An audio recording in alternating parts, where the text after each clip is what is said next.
नमस्कार। RRC news के हिंदी समाचार बुलेटिन में मैं मानसी आपका स्वागत करती हूँ। सबसे पहले एक नजर आज की सुर्खियों पर। हेडलाइन्स प्रस्तुत करता आरआरसी ब्रॉडबँड। महाराष्ट्रात कुठेही मिळणार नाही इतक्या कमी दरात high speed internet broadband connection. अकोल्यातील ग्राहकांच्या हिताला सर्वोच्च प्राधान्य। कृषि विद्यापीठ और एमआईडीसी पुलिस के खिलाफ राज्य के राज्यपाल से शिकायत। 40 लाख रुपयों के घोटाले के सबूत मिटाने 130 फाइलें गायब।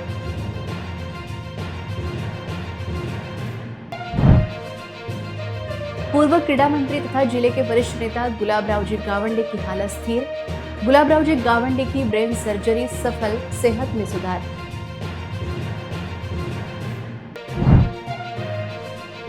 चाकू की नोक पर 30 बकरियों की चोरी, गरीब बकरी पालक का 3.5 लाख रुपए का नुकसान। पातुर शहर की घटना।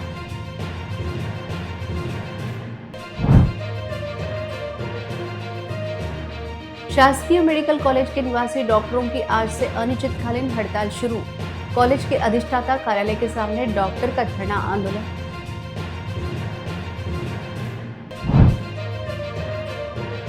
वाशिम शहर में आज से अतिक्रमण हटाने की कार्रवाई शुरू। दिघेवाड़ी परिसर में देसी शराब की दुकान का हटाया गया अतिक्रमण। अब समाचार विस्तार से। अकोला कृषि विद्यापीठ में 40 लाख रुपए के भ्रष्टाचार से हंगामा मच गया है। भ्रष्टाचार की 130 फाइलें गायब हो गई हैं और कुलगुरु की परमिशन के बाद ही कोई केस दर्ज न होने पर पुलिस की भूमिका को लेकर लोगों में संदेह है। इस बीच इस मामले में राजभवन में शिकायत दर्ज कराई गई है क्योंकि राज्यपाल विद्यापीठ के कुलपति हैं। अकोला कृषि विद्यापीठ में भ्रष्टाचार के सबूत मिटाने का काम तेजी से चल रहा है। ऐसी सनसनीखेज जानकारी सामने आ रही है। कृषि विद्यापीठ में 40 लाख रुपए के गबन और 130 जरूरी फाइलों के गायब होने की शिकायत दर्ज करने के बावजूद अकोला पुलिस पिछले 5 दिनों से समय बर्बाद कर रही है। कुलगुरु की पहले से इजाजत होने के बावजूद अभी तक केस क्यों नहीं दर्ज किया गया, यह संतप्त सवाल पूछा जा रहा है। साथ ही गंभीर आरोपों के बावजूद डॉक्टर श्याम सुंदर माने अभी भी प्रोजेक्ट से प्रभावित चयन कमेटी के अध्यक्ष कैसे हैं, यह सवाल भी निर्माण हो रहा है। वही पुलिस और प्रशासन डॉक्टर माने और उनके साथियों पर मेहरबान क्यों हैं? ऐसे में पाल और लांजेवार की संदिग्ध मौतों की निष्पक्ष जांच होगी या नहीं, इस पर पूरे राज्य की नजर है। इस बीच इन सभी मामलों में कृषि विद्यापीठ के कुलपति राज्यपाल होने के कारण इन सभी मामलों में कृषि विद्यापीठ तथा पुलिस की भूमिका को लेकर शिकायत की गई है। ऐसी सनसनीखेज जानकारी सामने आ रही है। राज्य के पूर्व क्रीड़ा मंत्री, वरिष्ठ नेता और नेशनल कबड्डी खिलाड़ी गुलाबराव गावंडे की हालत अभी स्थिर है। अमरावती में सफल ब्रेन सर्जरी के बाद उनकी सेहत में सुधार हो रहा है। अभी उनका इंटेंसिव केयर यूनिट में इलाज चल रहा है और मेडिकल एक्सपर्ट्स ने उन्हें पूरी तरह आराम करने की सलाह दी है।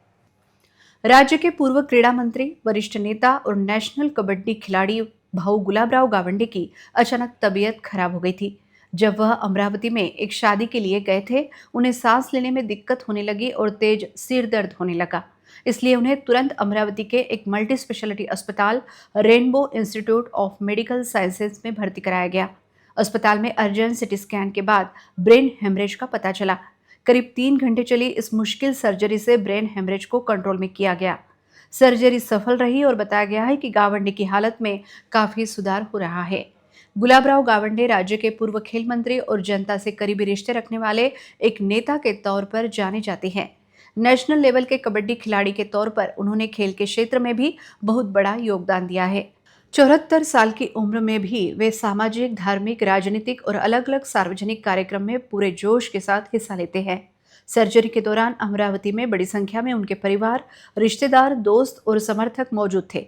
राज्य भर से उनके चाहने वाले उनके जल्दी ठीक होने की दुआ कर रहे हैं। 4 अगस्त की आधी रात को पातुर में एक चौंकाने वाली घटना सामने आई है, जब अज्ञात चोरों ने पातुर अकोला हाईवे पर सब स्टेशन के पास एक खेत में रहने वाले आदिवासी समुदाय के बकरी पालक लोदू तुलसीराम डाखुरे की झोपड़ी से 30 बकरियां चुरा ली। चोरी हुए जानवरों में 10 नर और 20 मादा बकरियां शामिल हैं और उनकी अनुमानित कीमत 3.5 लाख रुपए बताई जा रही है। मिली जानकारी के अनुसार आदिवासी समुदाय के लोदू तुलसीराम डाखोरे जो तिड़के नामक किसान के खेत में मजदूरी करते हैं। बकरी पालन करके वे अपना परिवार का गुजारा करते हैं। उन्होंने खेत की झोपड़ी में 30 से 40 बकरियां पाल रखी हैं। मंगलवार 4 अगस्त को आधी रात के करीब 8 से 10 अज्ञात चोर एक 4 पहिया गाड़ी में आए और खेत में घुस गए। आरोप है कि चोरों ने धारदार चाकू का डर दिखाकर झोपड़ी से 30 बकरियों को जबरदस्ती गाड़ी में लाद लिया। इस घटना के बारे में पातुर पुलिस स्टेशन में शिकायत दर्ज कराई गई है। हालांकि गरीब बकरी पालक का आरोप है कि अभी तक सिर्फ जांच चल रही है और कोई केस दर्ज नहीं किया गया है। बकरियां चोरी होने के कारण आदिवासी बकरी पालक का भारी आर्थिक नुकसान हुआ है। घटना को लेकर बकरी पालक ने जानकारी दी। बकऱ्या नेल्या गया ना, बकऱ्या नेल्याच्या बाद मला नंतर ते इकडे आले तर मला जाग आला. मग जाग आला तर आपल्या भाजीजवळ आले. हां, भाजीजवळ आल्यानंतर म्हणजे एक माणूस उभा होता, तर मग चाकू घेऊन उभा होता चाकूजवळ. हो, तुम्हाला काही म्हणलं मग जवळ काय म्हणलं नसेल, लगेच ते पळून गेला. तुम्ही त्याच्या मागे गेलो. त्याच्या मागे गेले, तुम्हाला गाडी दिसल्या होत्या? हो, एक गाडी दिसली तुला. कोणती होती गाडी? ती पांढरी. कुकडे जाताना दिसली? बाळापूर. त्याच्या समोर दिसलीच नाही. चाकू घेऊन काय म्हणतो, चाकू घेतलं काय म्हणून. हां, चाकू लगे कोणाला सांगू नको, नाही काही नाही तर मारून टाकतो. इस गरीब बकरी पालक को तुरंत न्याय मिलना चाहिए, चोरों के खिलाफ सख्त कार्रवाई होनी चाहिए और चोरी हुई बकरियों का पता लगाया जाना चाहिए, ऐसी मांग इलाके के लोगों ने की है। इस घटना से इलाके के किसानों और पशुपालकों में डर का माहौल बन गया है और रात में गश्त बढ़ाने की मांग भी जोर पकड़ रही है।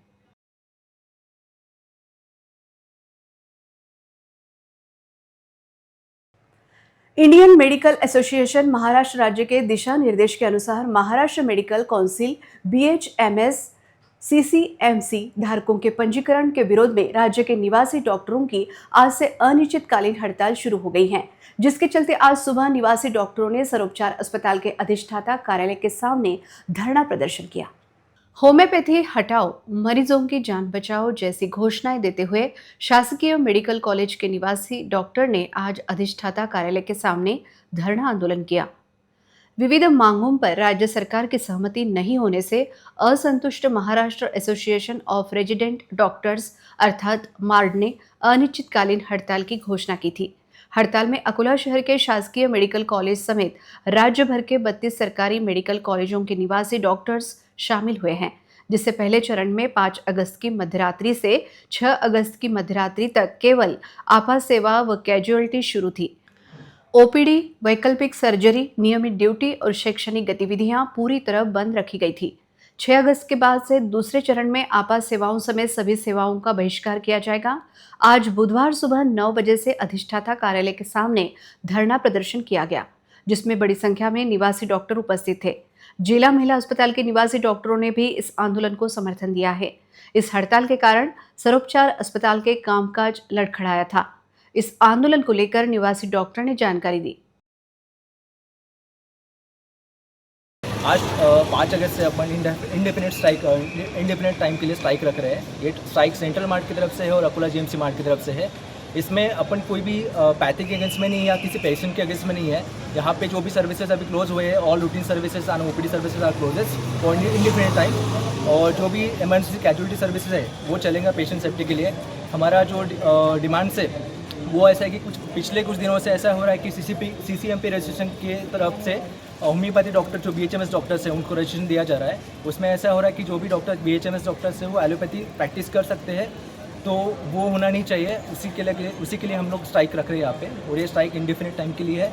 ये सब आज स्ट्राइक में शामिल हुए हैं और जब तक हमारी मांगें पूरी नहीं होती हम लोग ये स्ट्राइक बंद नहीं करेंगे। ये स्ट्राइक इंडेफिनिट टाइम के लिए है। हमारी मांगें पूरी होनी चाहिए, वरना ये स्ट्राइक बंद नहीं होगी। वाशिम शहर के दिघेवाड़ी चौक परिसर में यातायात में रुकावट डाल रहे अतिक्रमण को आज से हटाने की कार्रवाई नगर पालिका ने शुरू कर दी है। नगर पालिका प्रशासन ने कहा है कि यह अभियान आगे भी जारी रहेगा। अचानक शुरू हुए इस अभियान से अतिक्रमण करने वालों में हड़कंप मच गया। वाशिम शहर में अतिक्रमण हटाने का अभियान आज से शुरू हो गया है और नगर पालिका प्रशासन ने पहले ही दिन दिघेवाड़ी इलाके में कड़ी कार्रवाई शुरू की। सड़क किनारे किए गए अतिक्रमण को जेसीबी की मदद से हटाया गया। इस अभियान के दौरान अतिक्रमण करके बनाई गई एक देसी शराब की दुकान के बिना इजाजत निर्माण को भी जेसीबी की सहायता से ध्वस्त किया गया। वाशिम शहर में सभी मुख्य रास्तों तथा चौराहों पर बेशुमार अतिक्रमण किया गया है। प्रशासन ने यह अभियान इसलिए शुरू किया है क्योंकि सड़कों और सार्वजनिक जगहों पर अतिक्रमण से ट्रैफिक में रुकावट आ रही थी। कार्रवाई के दौरान नगरपालिका के अधिकारी, कर्मचारी और पुलिसकर्मी तैनात थे। देसी दारू की दुकान का अतिक्रमण हटाने की कार्रवाई देखने के लिए नागरिकों ने काफी भीड़ की थी। शहर के दिघेवाड़ी के बाद अंबेडकर चौक, पुसद नाका, पाटनी चौक और शहर के दूसरे मुख्य इलाकों में भी अतिक्रमण हटाने की कार्रवाई अलग अलग चरणों में की जाएगी। नगर परिषद प्रशासन ने साफ किया कि शहर की सभी मुख्य सड़कों को अतिक्रमण मुक्त और ट्रैफिक को आसानी से चलाने के लिए यह कार्रवाई भविष्य में भी जारी रहेगी। ऐसी जानकारी अतिक्रमण हटाओ पथक के प्रमुख द्वारा दी गई। आज दिघेवाडी परिसरामध्ये नगरपालिकेच्या जागेवर काही भंगार व्यावसायिकांनी आणि देशी दारूच्या दुकानांनी अतिक्रमण केल्याचं नगरपालिकेच्या निदर्शनास आलेलं आहे। त्या अनुषंगाने नगरपालिकेमार्फत हे अतिक्रमण निष्कासित करण्याची कारवाई या ठिकाणी चालू आहे। अजून किती म्हणजे कोणत्या अजून भागात राहणार? वाशिम शहरामध्ये आंबेडकर चौक परिसर, पुसद नाका आणि इतर पाटणी चौक या ठिकाणी देखील मोठ्या प्रमाणात फुटपाथवर आणि रस्त्यावर अतिक्रमण झाल्याचं निदर्शनास आलेलं आहे। तर त्या सर्वच ठिकाणी नगरपालिकेमार्फत मोहीम घेऊन ते अतिक्रमण काढण्यात येणार आहे। किती दिवस चालली? नगरपालिकेमार्फत अतिक्रमण विरोधी मोहीम सातत्याने घेण्यात येणार आहे। त्यामुळे अतिक्रमण धारकांनी कुठल्याही रस्त्यावर किंवा फुटपाथवर अतिक्रमण करू नये असं आवाहन नगरपालिकेमार्फत करतो। ग्रीन वसुंधरा 2026 पेड़ लगाने और पेड़ बचाने की शानदार स्पर्धा का आयोजन PSV nursery, JCI Akola city और Akola association of regional oil millers तथा मीडिया पार्टनर आरआरसी नेटवर्क ने मिलकर आयोजित किया। मंगलवार शाम को शहर के सभी बाबुलगांव के नवोदय विद्यालय परिसर में जिलाधिकारी वर्षा मीणा की मौजूदगी में पेड़ लगाकर अभियान की शुरुआत की गई। इस मौके पर जिलाधिकारी वर्षा मीणा ने खुद पेड़ लगाकर इस इको फ्रेंडली अभियान की तारीफ की। नवोदय विद्यालय के शिक्षक और छात्रों ने भी बड़े जोश के साथ इलाके में पेड़ लगाकर ग्रीन कैंपेन की शुरुआत की। ग्रीन वसुंधरा कैंपेन का अधिकृत जिंगल जिलाधिकारी वर्षा मीणा ने लॉन्च किया।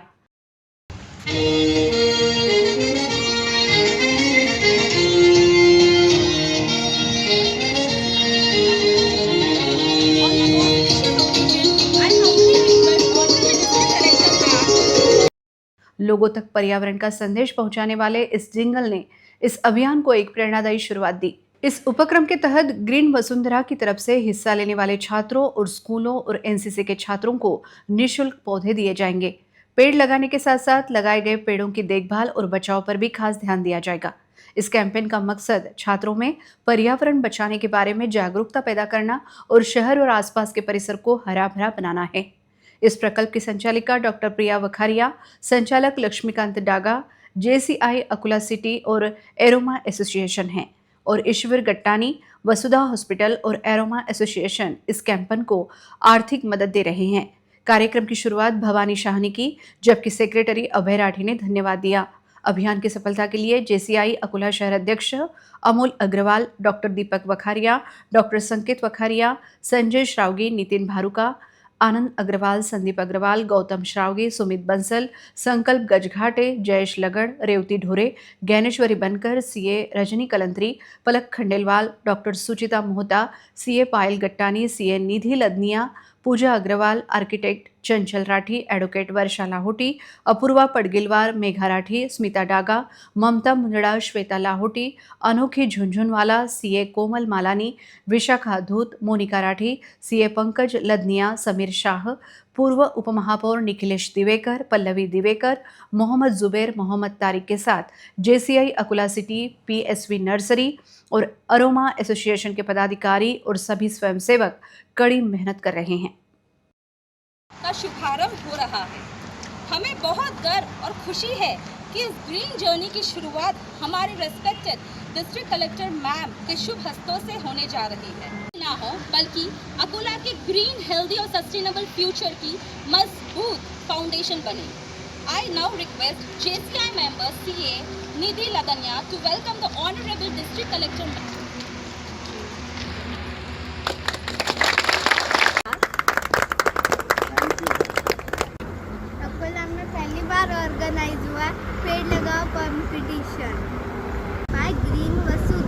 मैं चाहती हूँ कि हर एक बच्चा इस कंपटीशन में पार्टिसिपेट करे और हमारी इस दुनिया को और भी हरा भरा बनाए।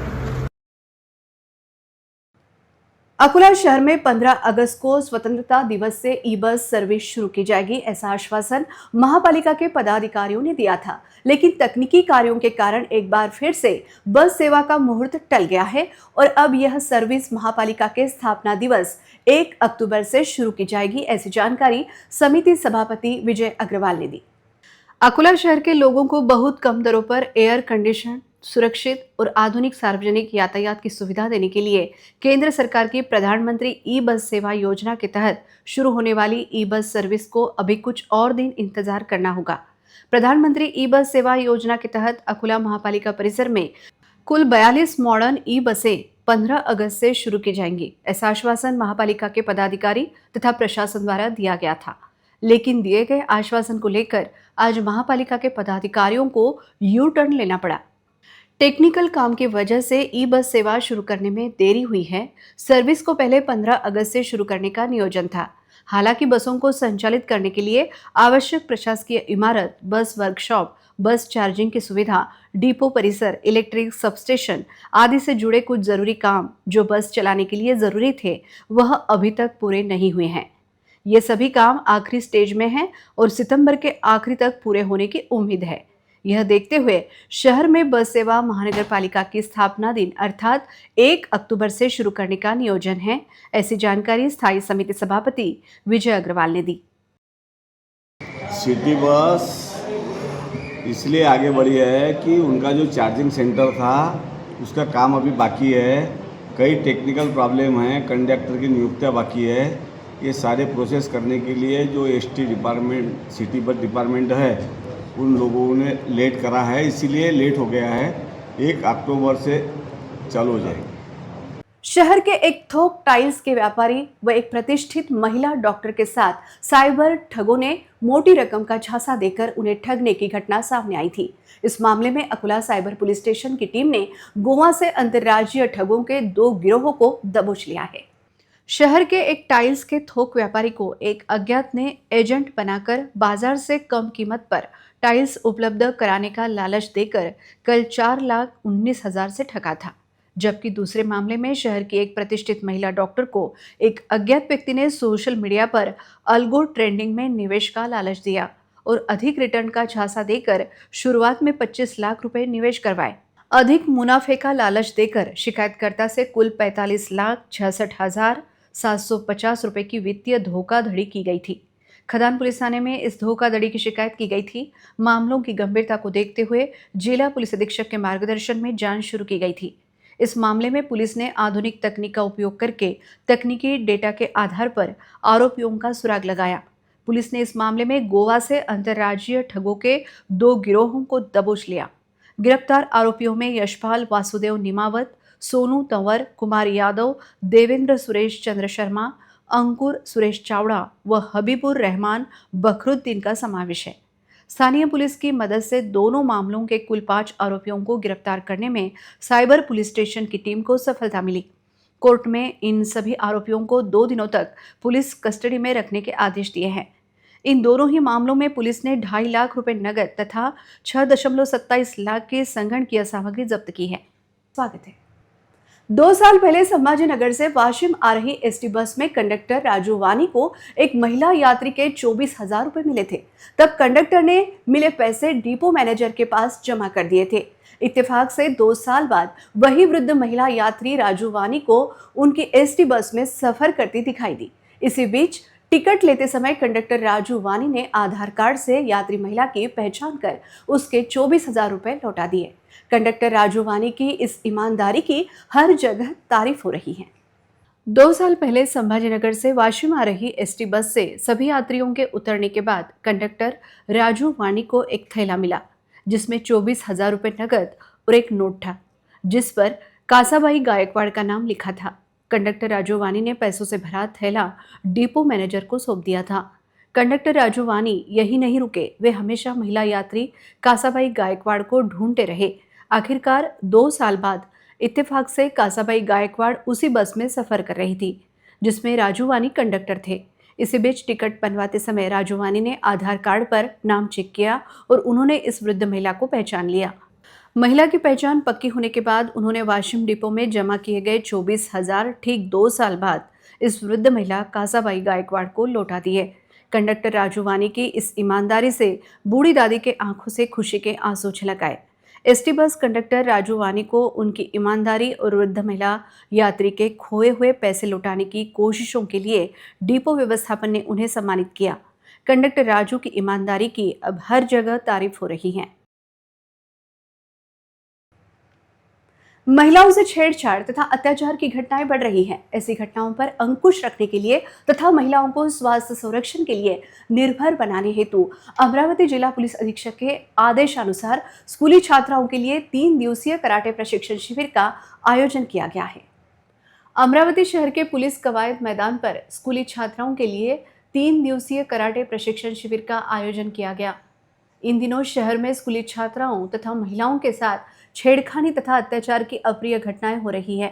अचानक निर्माण हुई इस घटना के दौरान तुरंत पुलिस की तथा किसी नजदीकी व्यक्ति की मदद मिले, इसके पहले ही संकट को हराने के लिए, स्कूली छात्राओं को मजबूत बनाने के लिए तथा खुद की रक्षा करने के लिए इस कराटे शिविर का आयोजन किया गया है।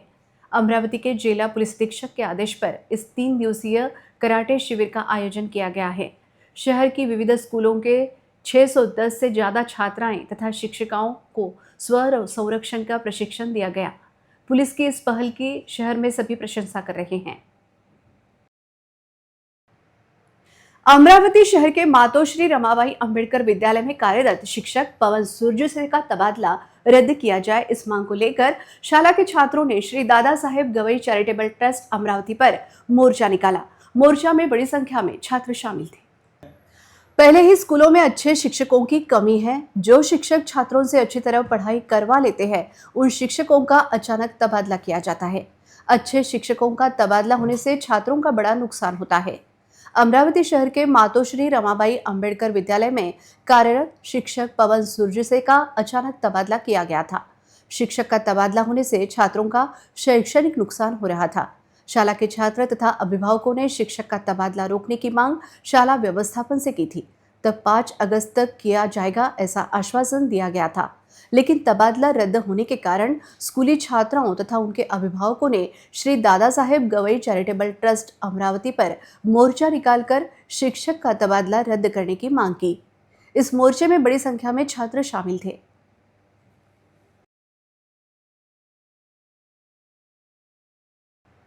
अंत में एक नजर आज की सुर्खियों पर।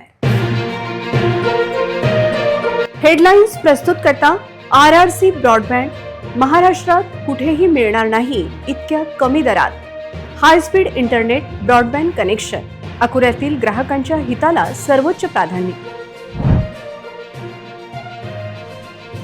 कृषि विद्यापीठ और एमआईडीसी पुलिस के खिलाफ राज्य के राज्यपाल से शिकायत। 40 लाख रुपयों के घोटाले के सबूत मिटाने 130 फाइलें गायब।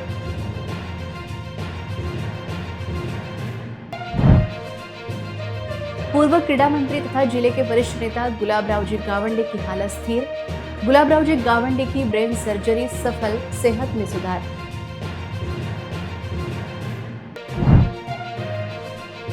चाकू की नोक पर 30 बकरियों की चोरी, गरीब बकरी पालक का 3.5 लाख रुपए का नुकसान, पातुर शहर की घटना।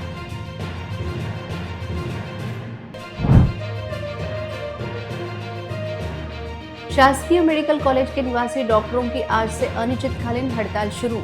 कॉलेज के अधिष्ठाता कार्यालय के सामने डॉक्टर का धरना आंदोलन।